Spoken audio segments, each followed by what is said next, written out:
What's up, everybody? Welcome to Move the Sticks. DJ Buck with you. Buck, what is going on, man? How you doing? Not too much, DJ. Another fun football weekend is upon us, and so I'm excited to see what takes place over the weekend.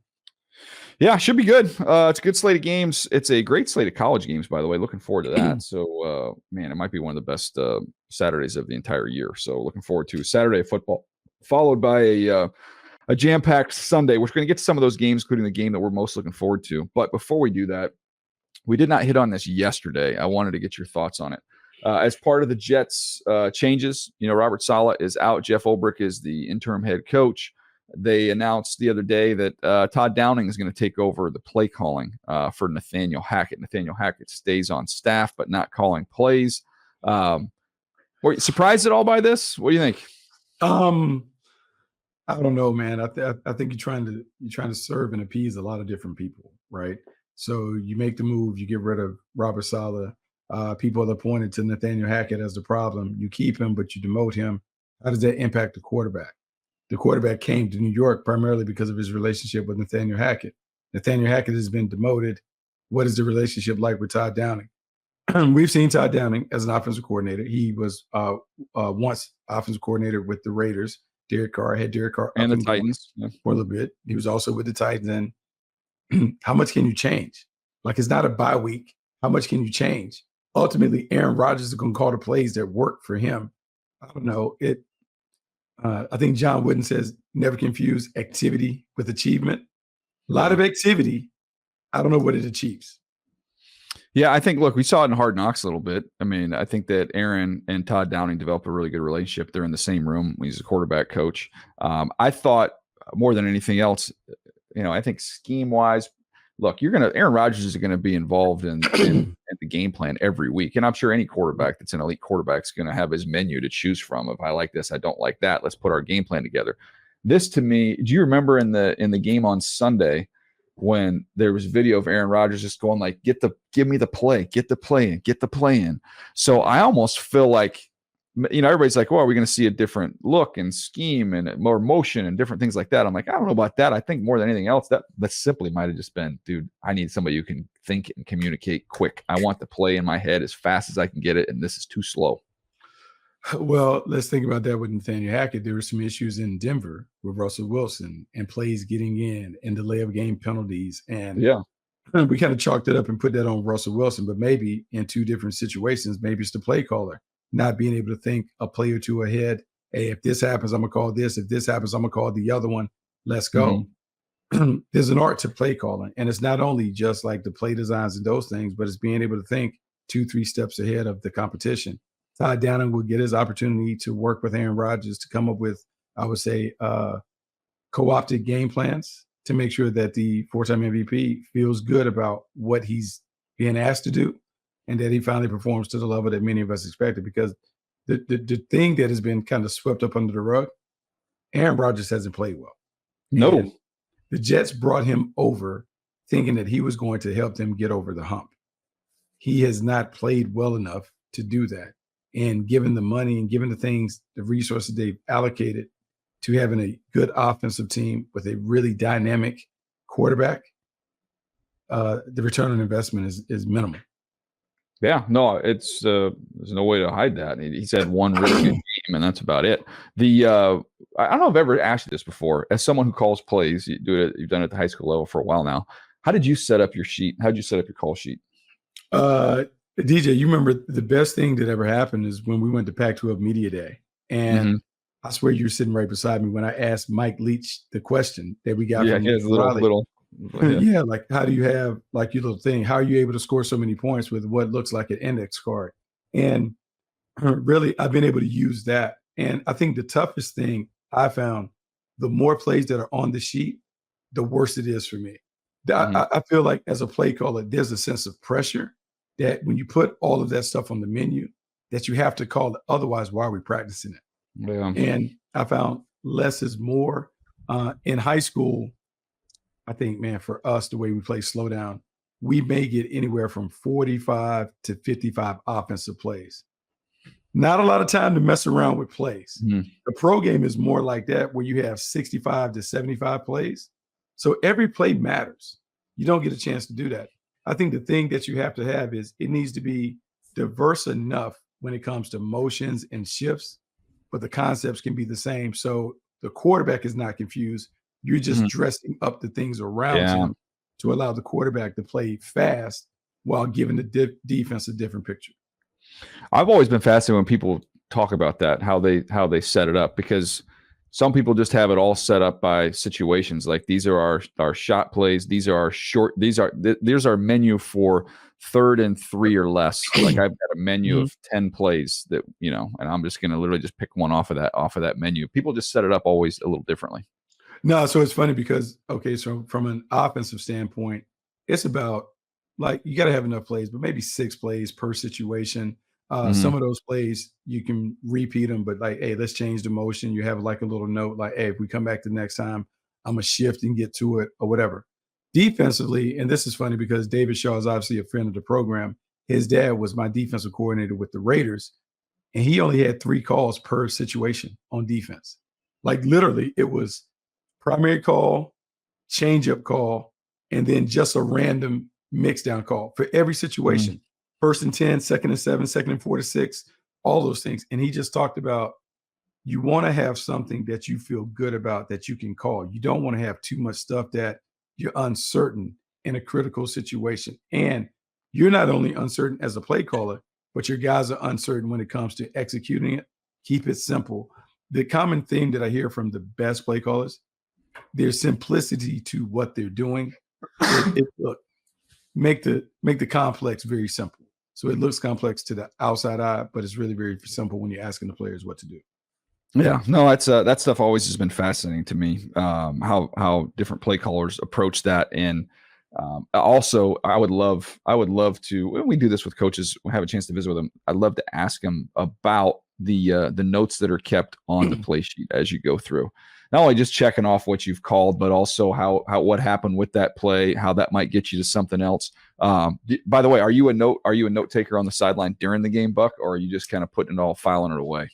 No, I'm a note taker. So I Yeah. normally have, and that's why I've gone away from like having laminated play sheets to having like paper sheets, just because it's Yeah. easy to make notes on the back.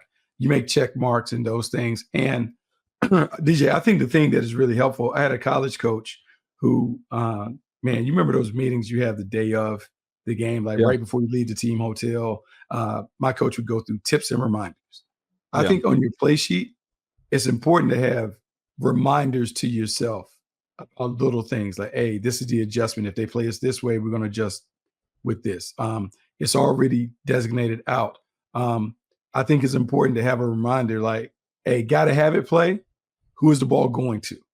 Because you always hear people talk about players, not plays. Yeah. Yeah. In your mind, writing down, because it is so chaotic. And it's funny because high school ball is as chaotic as you can think about it. But DJ, if you haven't already written it out ahead of time, the notion that I'm gonna draw something in the dirt is a fallacy. Yeah. You can't do it. You Mhm. can't make Mhm. things up. Like, it's too hard. There's too many things going on. I think the better you are with your notes, and I would say your pre-design adjustments, meaning you may not share the adjustments that you're going to make with the coaching staff or the team, but you've already said like, hey, if we need to go to plan B, here's what I'm thinking. You're Mhm. already thinking those things out so you can make a quick switch if it doesn't go the way that you wanted to go. What about, I remember Urban Meyer had said this a million years ago when he was at Florida. He had the Percy Harvin plays.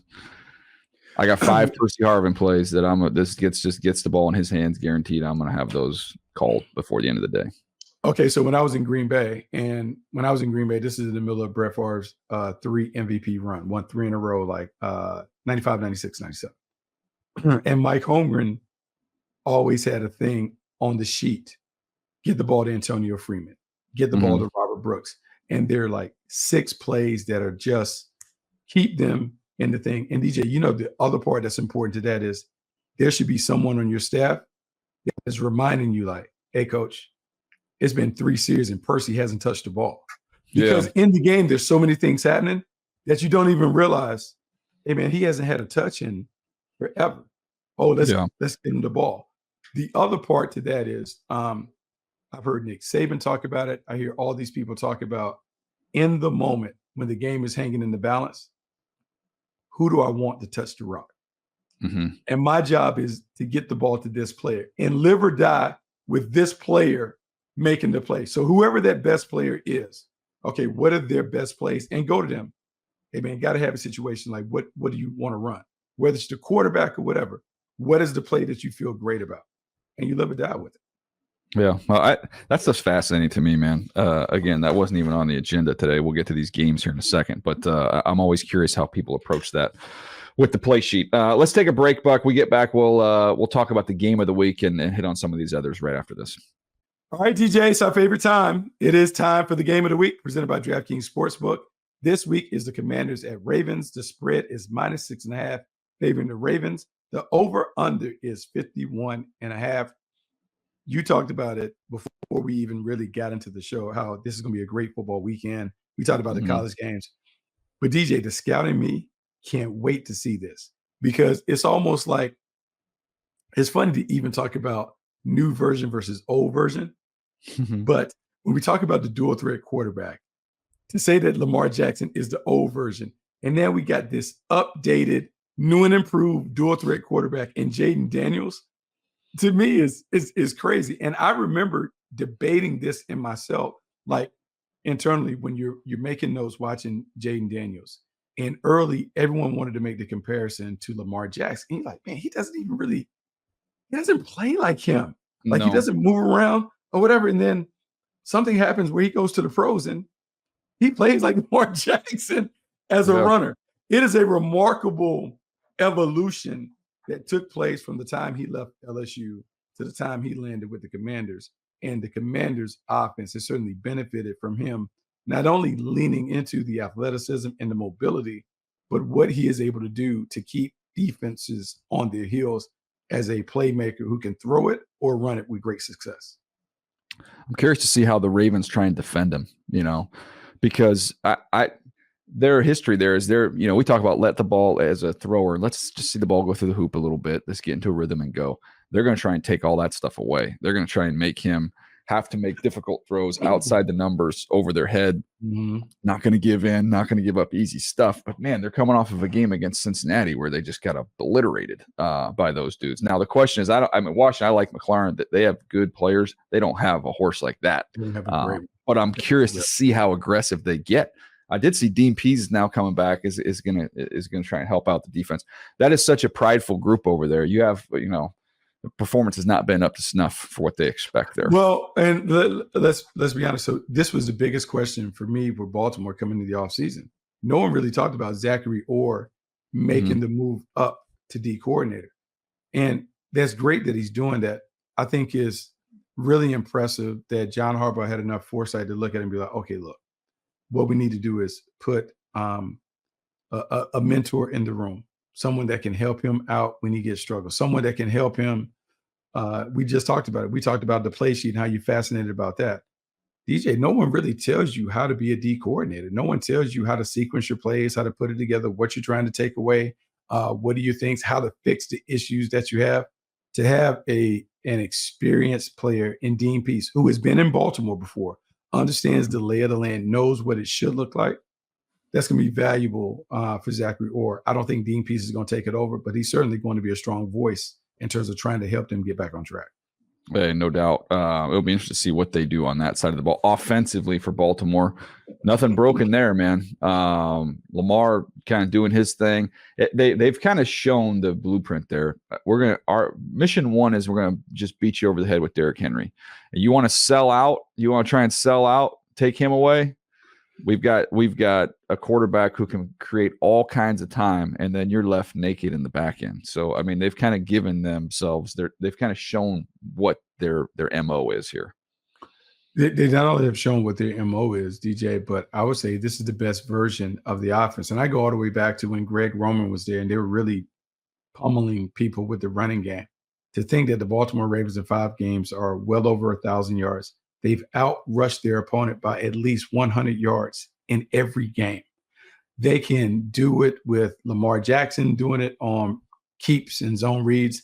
They can do it in an old school fashion with Derrick Henry coming downhill. They can sprinkle it out and pitch it out to Justice Hill on any of those fast things. and wait till they get Keaton Mitchell back. I mean, they have so many weapons in the backfield that they give you a lot to think about in the run game. And when in doubt, they just decide to play bully ball, and they can just make it happen. So it's gonna be a fascinating matchup to watch. I would say this: the Commanders' defense is playing really, really well. They're doing a good job, Dan Quinn, getting his older guys to play. I think this is going to be like a meeting of the minds, and I can't wait to see what happens. Download the DraftKings Sportsbook app now. Use code MTS. New customers can bet just $5 to get $200 in bonus bets only on DraftKings Sportsbook with code MTS. The crown is yours. Let's do a draft here. We'll each get 2 picks. So what you're looking forward to the most, the games you're looking forward to the most. I'll let you have the first pick, and then we'll go 2 rounds here. 2 rounds. Are we talking pro, college? I got the board. Pro. We're going pro. We'll go through this pro schedule. It's a great pro schedule. I'm looking forward to recapping what we see on the college schedule. There's so many great games. But I'm looking forward to recapping that next week. Yeah, because the first thing that was on my mind was like, I mean, do we even have to talk about that? Oregon and Ohio State. That's what I want to watch. Like that is a great matchup between some of the top teams. Let's see. Matchup that I want to watch. We already just talked about the matchup with Baltimore and Washington. That's a fascinating. Yeah, that's off the table. That's off the table. How about we do this? How about Detroit, Dallas? And this is why it's fascinating for me. The Detroit Lions tend to take everybody into the cage in the octagon, and they kind of beat them up, right? As much as we talked about Jared Goff and them throwing it all over the yard, they test people with their physicality and toughness. The Dallas Cowboys have climbed back into contention. They're back in the conversation. They knock off the Pittsburgh Steelers on the road, which is a tough game to get. Well, now they have to face a bully. And I want to see, do the Cowboys have enough to stand up to the bully? Because in spite of their glitz and glamour, Detroit is going to hit you right in the mouth. Can the Cowboys punch back? Yeah, that's a great pick. I like that pick. I mean, I think you're going to see a bunch of explosive plays in that game on both sides. So I'm looking forward to seeing how that shakes down. I can't argue with that. I'm going to go Bills-Jets, the Monday Nighter, just because it's shockingly, it's for first place. Just fired your coach. Turn around and play a Monday night game with a national audience. You win it, you're in first place. So the Jeff Ulbrich era kicks off. That'll be my first pick. And not only that, I mean, you change your play caller, you're changing all the stuff. I mean, a completely redesigned house on the inside. And you're trying to get it done and trying to get it done quickly.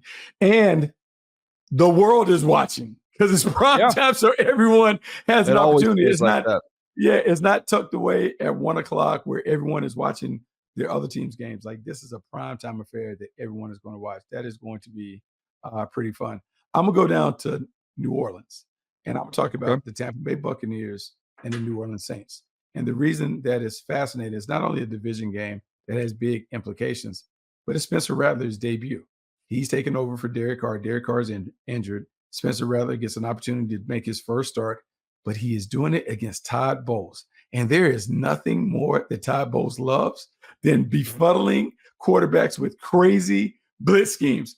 Poor Spencer Rattler, he's being blitzed right now, and he doesn't even know about it. He will be blitzed from the time he gets off the bus. If he thinks he's seen pressure, he is going to see so many crazy blitzes that I can only imagine what is going to be going through his head in the middle of that game. Yeah. I'm excited to watch him, see what he does. Not an easy one. I mean, shoot. That's why, I mean, I could go with Drake May going against the Texans, who heat up better than any other defense in the league. We saw what they did to Caleb earlier this year.